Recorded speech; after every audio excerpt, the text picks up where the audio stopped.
महाराष्ट्र से आ रही है। महाराष्ट्र में कोरोना का डेल्टा वेरिएंट खतरनाक हो गया है। नासिक में डेल्टा वेरिएंट के 30 मामले सामने आए हैं।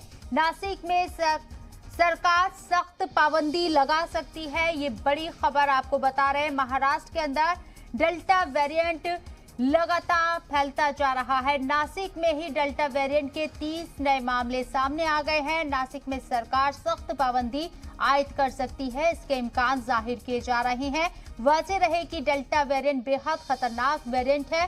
कोरोना का ये डेल्टा वेरिएंट बहुत ज्यादा खतरनाक साबित हो रहा है। गैर ममालिक में भी आपने देखा है डेल्टा वेरिएंट के जिस तरीके से तेजी के साथ मामले बढ़ रहे हैं, वो मुल्क खौफजदा है जहां डेल्टा के केसेस बढ़े हैं और नए मामलों में इजाफा हो रहा है। और अब हिंदुस्तान के अंदर और खासकर महाराष्ट्र की बात कर रही है। बड़ी खबर महाराष्ट्र से आ रही है, इसलिए महाराष्ट्र के नासिक में 30 डेल्टा के नए मामले सामने आए हैं, जो बेहद फिक्रमंद होने की बात है, संजीदा होने की बात है।